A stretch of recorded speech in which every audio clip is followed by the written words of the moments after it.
going on, Jerome's. So, of course, we Vikings fans know Daniel Jones. Yeah, a 4-year, $160 million. But here's the thing. At his best, Daniel Jones wasn't terrible, right? He's got great mobility, is accurate, when his mechanics aren't a mess. And the Giants failed Daniel Jones, right? And yes, they paid him. Yes, his contract precluded them from bringing back Saquon, but it just didn't work out. And after the Giants cut his ass, the Vikings...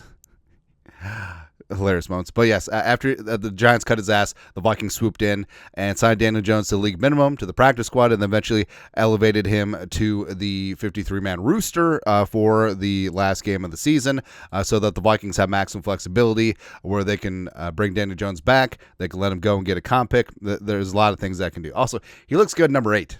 All right, it's finally good to have a quarterback who looks good number 8, right? But he was with the Vikings for about 3 months, getting some good coaching, fully immersing himself in the quarterback room, being a good teammate, and just really supporting slinging Sammy Darnold, supporting J.J. McCarthy, etc. And Kevin O'Connell just loves for my next trick in terms of, hey, I can try to fix you, fix Darnold.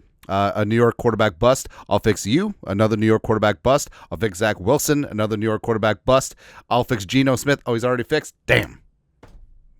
Maybe this is just Kevin O'Connell's revenge on the Jets and just the New York market in general. He's going to fix every single New York quarterback bust, and it's going to be great. It's going to be good times, man. But Daniel Jones and Darnold, if Darnold does leave, Danny Dimes should stay 100%. A bajillion percent, it should be J.J. McCarthy, Daniel Jones, and I don't know, maybe rookie quarterback TBD. Maybe like Tyler Shuck from Louisville. Who knows, man? But the whole thing about it is that Daniel Jones, first off, he looks good.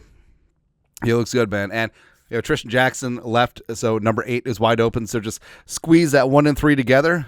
We got 8. And also, I'm sure there's a lot of Kirk Cousins jerseys out there. Just put Jones on the back.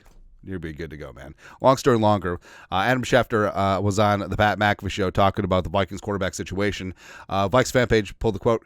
Schefter, I think that was part of the reason they brought in Daniel Jones. They were kind of getting him up to speed in their system, their organization, in the event that they do lose Sam Darnold. And that's just Kwesi thinking ahead. It's just really smart to have a guy like Daniel Jones, a former starting quarterback, a veteran in this league, a guy that has a lot of talent, a lot of untapped potential still, getting him in the building as a emergency quarterback and just someone to get a closer look at how he operates within the team, if he can pick up the offense, what kind of teammate he is, and just really breaking him down and just getting an extended audition in case you want to bring him back, which it's a really smart move by Kevin O'Connell, really smart move by Kwesi and the whole team. Now, Daniel Jones, it's the same thing as Sam Darnold. Like, Daniel Jones is going to have suitors out there because even though things don't work out with the Giants, it's not just Kwesi and the Vikings. It's other teams that are like, mama, I can change him, right?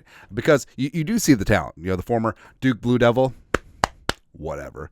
David Cutcliffe, approved by the Mannings, all that stuff. He can be accurate. He's got athleticism. He's got a high football IQ, all that stuff. And it's not a great quarterback draft class. So you could look at teams like Cleveland, certainly could bring in Danny Dimes, the Colts as competition for Anthony Richardson, the Rams if they part ways with Stafford. The whole Stafford to the Giants rumors, it's pretty good. So it'd be a de facto trade, Stafford for Danny Dimes. The Raiders make sense. Although it is important to note he could have signed with the Raiders. The Raiders had interest in him after the Giants cut him, but he wanted to go to winning organization. The final two were Baltimore and the Vikings, and it's clear that he wasn't going to get a starting spot there. So maybe Jones does make a career decision here because he's still relatively young, and it's a spot where he can get a year of good coaching, or does he just go to a bad team? Does he go to the Raiders? Does he go to the Saints? Does he go to the Titans and just like whatever, right? Does he go to the Jets? Just return to the grinder of the New York media market to play for the other team? I don't know. Steelers do make sense too, except it seemed like they're going to be bringing back Justin Fields and or Russell Wilson. So who knows there? But Jones, like it does make sense, and OverTheCap guesstimates his market value at $13.325 million, which I don't know what this chart is. I'm too dumb to figure these things out, but I do think that sometimes people make up analytics and graphs to look smart. I'm not accusing OverTheCap of doing that because there are bros, but I don't know, man. Daniel Jones had 6 snorkel this year. 6. I was thinking 4. Snorkel. Yeah. But 13.25, that ain't a lot. And looking at the backup quarterback cash from 2024, 13.25 is like Gardner Minshew with inflation. Gardner Minshew has a 2-year deal, by the way. Darnold at 10, obviously, last year. Zach Wilson still making 8.8. Was that from his rookie deal? Who knows? Trey Lance, yes, making that from his rookie deal as well. Jabroni Brisket, Marcus Mariota making 8-6 respectively. So in terms of backup quarterback money, yeah, it would be upper echelon. And could Daniel Jones get more if he signed somewhere? If he signed somewhere else to start? Yes, he certainly could. But for the Vikings, like, they have the cap space. And you're thinking, okay, well, why waste it on Daniel Jones and J.J. McCarthy's your guy? J.J. McCarthy's rookie deal, he's going to be making a base salary of less than $1 million.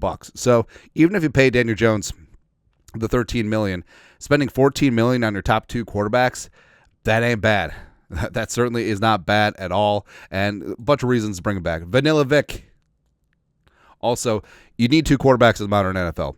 You cannot have your season derailed by one alien abduction. Can't have it. Insurance for J.J. McCarthy, the knee should be fine. Everything sounds really, really good to go, and he should be perfectly fine for the offseason program. But also, I mean, JJ is going to be the guy, and he's going to be healthy. But if he's not, you got Daniel Jones as an alternative. A high football IQ, experienced veteran who started a lot of games in this league, helped JJ and the other young quarterbacks TBD in that QB room. Also, if he does leave in free agency, you get a 2027 compensatory pick. Also, so the Vikings are in line if Jones leaves now in free agency to get some credit for a comp pick in 2026. But if he raises his profile, like say he is well coached by Kevin O'Connell and McCown and Phillips this year, and he looks good in preseason. He's a really solid backup. And next off season, the quarterback free agent market probably ain't gonna be great. It usually isn't, because if you have a good quarterback, you tend to hang on to him. So he could get even more in free agency next year, and the Vikings could be set up nicely for some more comp pick love in 2027. Also, Jones already picked the Vikings once. Like we said earlier, he could have signed with the Raiders and started right away, right, when they were going through their quarterback turmoil. But he already picked the Vikings once, so he wants to be here. He was very intrigued by the process here, and I think that overall, like, it is a bit of a macro version of the same decision in season last year, where do I go to a bad team, get my brains bashed in, maybe not get great coaching, or do I stay here in Minnesota? I get a decent paycheck, although he already got his major paycheck from the Giants, so whatever.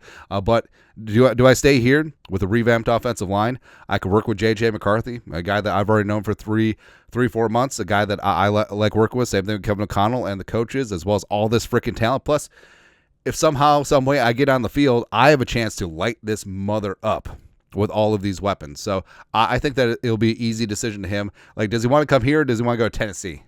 Huh? Yeah. Or the Raiders? Yeah. But I think that it does make sense to make a go of it with J.J. McCarthy. At minimum, he gets a year of good coaching, decent paycheck, and then hammers free agency in 2026 and go from there. But your thoughts are thoughts. Daniel Jones, market valuation $13 million and change. Do the Vikings pay? They should. Let us know your thoughts. Our thoughts, comment section. You guys are the best you have to do. Skull production value.